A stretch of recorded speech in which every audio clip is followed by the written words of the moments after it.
Я без проблем.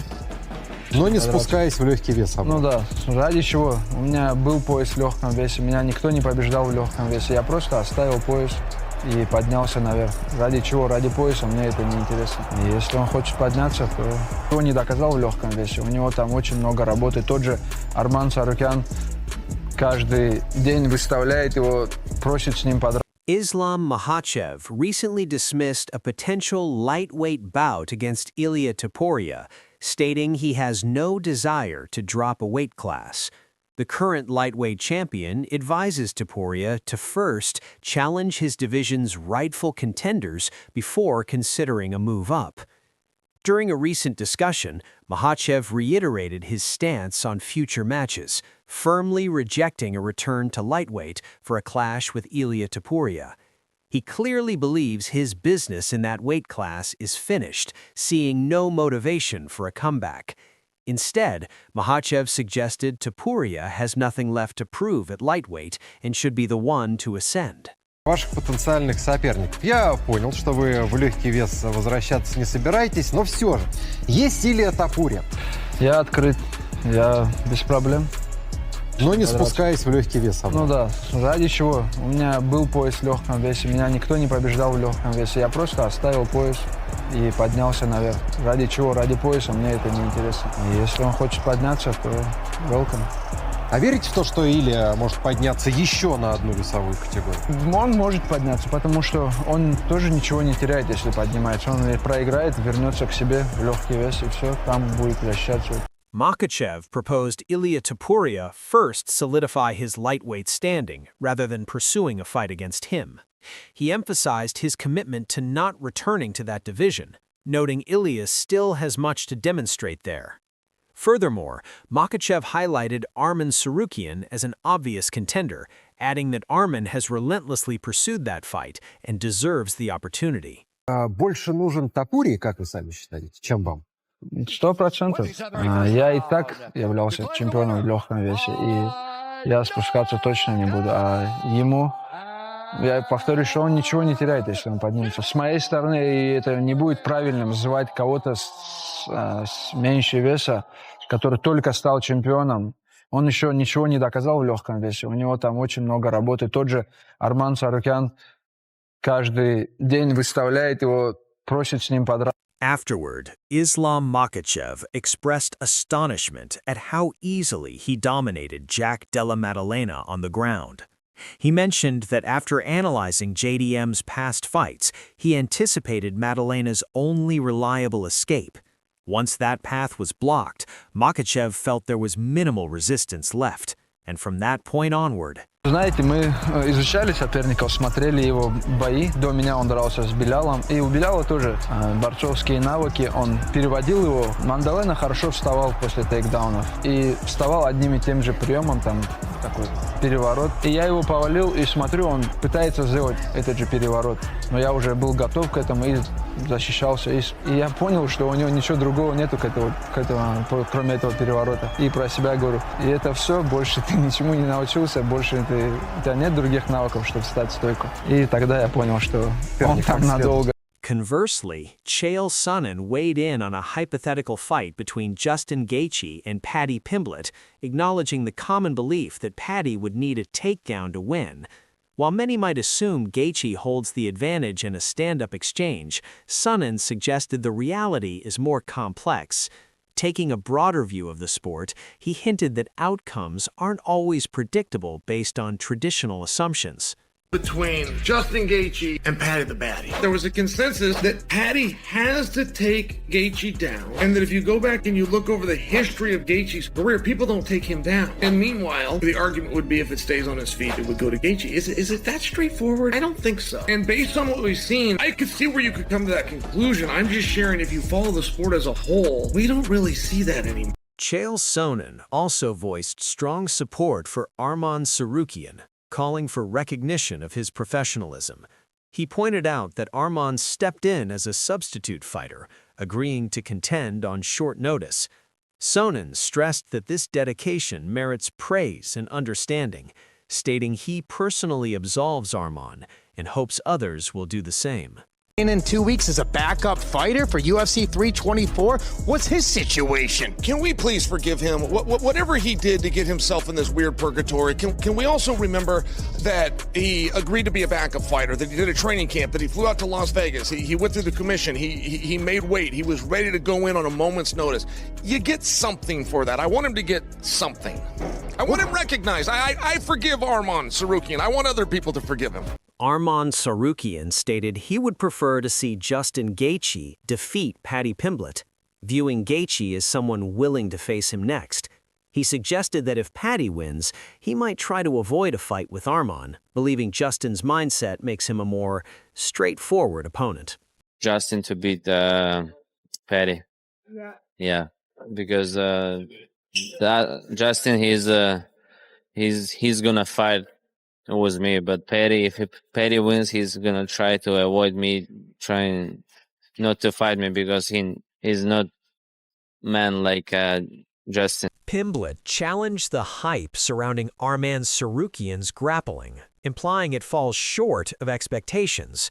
He suggested this bout was meant to confirm a theory and silence critics, claiming that recent performances altered his perspective on Arman's style as dangerous. Pimblett implied that after closely observing Arman, he now views Ilia Topuria as the riskier challenger between the two. An amazing fighter, though. How do you think you match up against him if you guys are to be matched up in the future? I hope I eventually fight Arman because I want to shut him up. He's a little idiot. I'd love to beat him up. Everyone thinks his grappling's unbelievable. I don't think it's that good at all. You know, if you can't submit Shara Bullet, lad, who's a striker who can't grapple, then I don't think your grappling's that good at all. Before he fought Dan Hooker, I thought that Arman may have been a tougher fight for me stylistically than Ilia.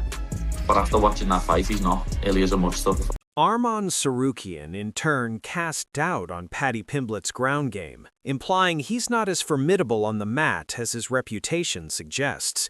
He claimed Paddy avoids competing against high-level opponents, and new evidence merely solidified Arman's concerns about his skill in that domain. He has no grappling. He trains with guys. He never compete even the high level. He never compete in jiu-jitsu or grappling. I saw him. He had a fight, grappling fight, and he tapped or he lost. So he's a trash can in the grappling and the wrestling. Pimblett responded to Arman Tsarukyan, ridiculing his grappling credentials and questioning his actual prowess on the mat. He dismissed Arman's achievements outside of MMA, stressing his own singular focus remained purely on fighting.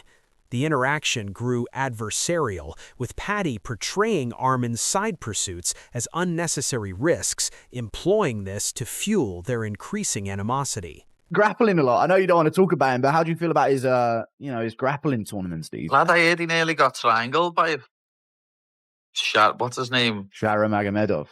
Yeah, he nearly got triangled by him, and he can't grapple to save his life either. He's a striker, and he nearly got triangled by him. You know what I mean? Yeah. Have you ever got any interest of taking those sort of exhibition type things? You know, RAF have got this kind of like grappling thing. Is there ever been like a reach out for like let's do a grappling match for Pimblett, or is that? I don't know. Before I was in the UFC years ago, when I was coming back from an injury, I done Polaris one time against Stevie Ray. He caught me in a leg lock. That's like the only one I've done in the past 10 years or something like that. I used to do grappling competitions all the time when I was younger and stuff like that, but obviously, I'm focused on fighting now. I don't like he can go off and do all these other things if he wants, lad. But hopefully, he breaks his neck doing them. Conversely, Paddy Pimblett also addressed the ongoing dispute and criticism regarding his remarks about Dan Hooker, asserting his words were taken out context. He clarified that he intended no offense whatsoever towards Hooker's family and deemed the criticism unjust. Pimblett contrasted the reaction to his comments with what he perceived as a lack of outrage over remarks about his personal loss, illustrating the situation as proof of how quickly perceptions can shift in the MMA world. Bad about his mum. Mrs. Hooker's probably a lovely woman, and I never said a bad word about his mum, but then he goes on and says something about my dead mate who can't defend himself. It was a bit weird. I had my friend's family messaging me saying what's going on here and all that. So, like, the way people have went on about what I said, but no one condoned what he said and said, what are you doing mentioning someone who's dead is very, very strange. But, you know, that's the MMA world for you. No matter what I do, no matter what I say, people will make me look like the worst man alive when I just used an analogy for how bad Dan was grappling. Pimblett retorted to Dan Hooker, asserting the current divide between them is wider than ever. He shrugged off Hooker's recent run and stated quite plainly he's competing at a superior level now, especially with a championship within reach. Pimblett maintained the heated dispute regarding his remarks has been distorted, solely concerning combat skills.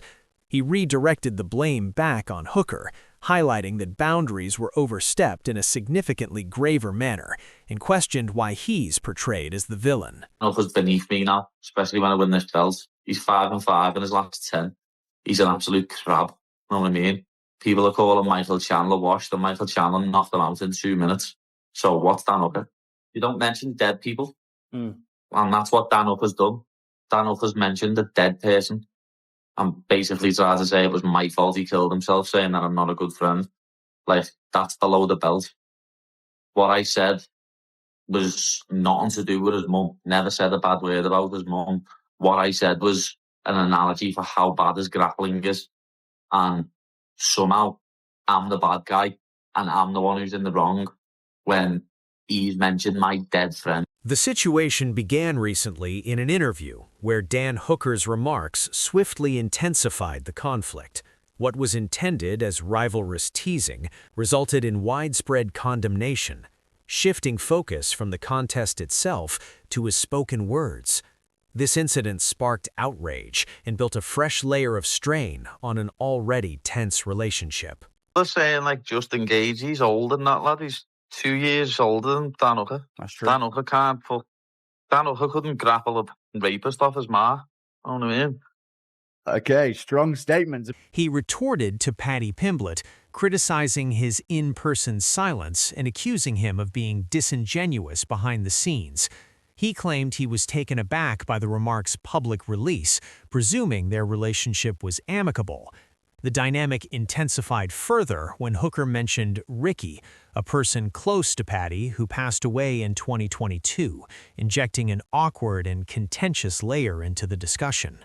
You know, I don't actually give a fuck. I hate everyone ranked in front of me. You know what I mean? That's you can like me then. If you're behind me, great bloke. Great bloke, absolutely love it. Second you get above me, I fucking hate your guts. I hate that your head's attached to your body. I like the style. So that summarizes the full narrative and the cause of the current dispute involving these two. Meanwhile, in addition to Arman and Hooker, Paddy is also setting his sights on Ilia Topuria, aiming to fight him for the lightweight title without delay. Nonetheless, despite their feud, Paddy Pimblett still recognizes Ilia Topuria's accomplishments inside the cage, crediting him for everything he has done as an athlete. Simultaneously, he distinguished sharply between his regard for Topuria's record and his thoughts on the individual, indicating that despite the achievements, he does not see Topuria as authentic. And he made it into an issue, it wasn't me. You know what I mean? He made it into an issue when he tried to jump me with like 10 other people when I was stood on my own. He's lucky that I was on my own that day, because if I would have been with my team, we would have battered them all. So it's all from that. And, you know, as a fighter, I respect him. I think what he's done's brilliant. Like, I'd love to do what he's done, and I'm planning on doing it. But as a person, I think he's fake, and I think I'm going to beat him up. Conversely, Colby Covington directed his criticism toward Chimaev, bringing up their previously discussed encounter and presenting it as an advantageous battle for himself. He posited that Chimaev would be incapable of controlling him on the mat, which would force the contest into an exchange of blows. Covington used this scenario to doubt Chimaev's comfort in stand-up engagements, suggesting that taking impacts is what he aims to prevent. Yeah, I think I beat him up as well. You know what I mean? It's like, He's very small compared to me. You know what I mean? He's up to like here. He's not that wide. You've definitely seen that video of him and Pantoja just stood next to each other and they look the same weight. So, like, there's weight classes for a reason. And if he wants to fight me at 155, it'll get seriously messy on us. Covington also emphasized the immense challenge in overcoming Khamzat Chimaev. He stated that preventing his takedowns or exhausting him during a stand-up exchange would prove an enormous obstacle, and any contender hoping to prevail would require top-tier grappling, impeccable sprawls, and almost faultless defensive ability. Covington maintained that absent formidable submission offense or elite takedowns, interesting, you coming to the division with a few wins, you and Khamzat, that could be a massive fight, right? Yeah, we were supposed to fight at welterweight in the past. They were talking about making that fight happen. So I love that fight. I think it's a great fight for me. He's not going to take me down and hold me down. I'll get right up. Collegiate wrestling teaches you fight the hands, look for underhooks, get right back to your feet. So he's not going to be holding me like he did his last fight with Dricus. It'll be a completely different fight.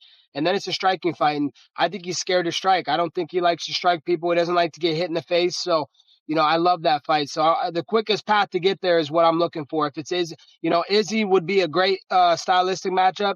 And then, whoever else is next, and then boom, let's do it. He points to Israel Adesanya as the most reasonable fight for him as he contemplates moving to middleweight.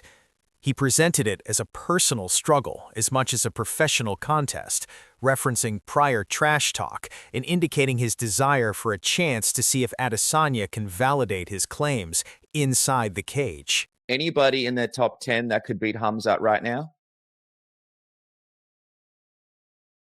I mean, you're going to have to be able to stop his takedowns. You're going to have to be able to strike with him and stop his takedowns, get him tired in that department. So I don't know. I don't know if I do see anybody. I can't see the top contenders off my list off the top of my head right now, but obviously the most worthy contender is Nasruddin Imavov. That's the fight that needs to happen. And, he needs to see if he can get through that test before we start talking about him being unbeatable. But, to beat him, you're going to have to wrestle into him and defensively have insane sprawls and insane down blocking defense and stop his takedowns and make it a striking fight like Gilbert Burns did, or have such good jiu-jitsu and striking that you can counteract one another. But unless you threaten him with submissions or takedown defense, he's just going to be walking through that division. Bo Nickal held no punches when discussing a potential matchup with Colby Covington. He portrayed it as an uneven contest and put himself forth as the type of test to instantly unmask Covington at middleweight. Nickal welcomed the grand occasion, claiming the stage could not be bigger and sending a global message. Israel Adesanya, that's someone that intrigues me, a former champion, like myself, someone that generates hype, has a following, has a platform and a brand. So, I think the Izzy fight makes a lot more sense than anything. And it's someone I don't really like. He's talked a lot about me in the past, so let's see if he can actually back that talk. Colby Covington blasted Bo Nickal, accusing him of dodging a fight with Yoel Romero. He pulled no punches, branding Nickal a coward and mocking his hesitation to wrestle someone much older and slightly over the limit, making it plain he finds the choice humiliating. In the UFC in June, and I can just absolutely rip that guy apart and send him packing and end his career. So, that's what I'm looking forward to doing, because I don't think that he would ever in a million years wrestle me. But as far as fighting, the UFC, I think, isn't super happy with him. So they'll probably, there's a chance that they'll just make him fight me. Wow. So you're saying White House card, you versus Colby. That's what you're referring to. Yeah, absolutely. As we were doing the press conference post event, he said that that he's coming up to middleweight. And so, wow, all the wrestling people there asked him, said, "Why don't you fight Bo?" And he was like, I don't know. He's not on my level. It's like, all right, bro, I'm not on your level. I'm an easy check. So let's get in there and I'll embarrass you in front of the entire world. Exactly. I mean, it's just embarrassing. Bozo Nichols is a complete coward. He's a quitter. The fact that he didn't want to wrestle a guy who missed weight by a couple pounds, the guy's 17 years older than you. He's like almost 50 years old. Why are you worried about a guy that's almost 50 years old? You should want to do good business for the Real American Freestyle brand. Like, you pride yourself on being ready and wanting to be a company man, but you're not showing up for the company. That's 2 times in a row he's pulled out to wrestle Yoel Romero on the Real American Freestyle platform. So it's embarrassing, but it makes sense. We all know Bozo Nickal's a quitter. The first time he had a little adversity in his fight career against, sorry, I want to apologize to Renner de Ritter here. I want to apologize because before I called him a Dutch kickboxer, I didn't know he's a grappler. So that wraps up today's video, and we hope you had fun watching. Let us know your views in the comments below, and be sure to hit like and subscribe for more incredible MMA content.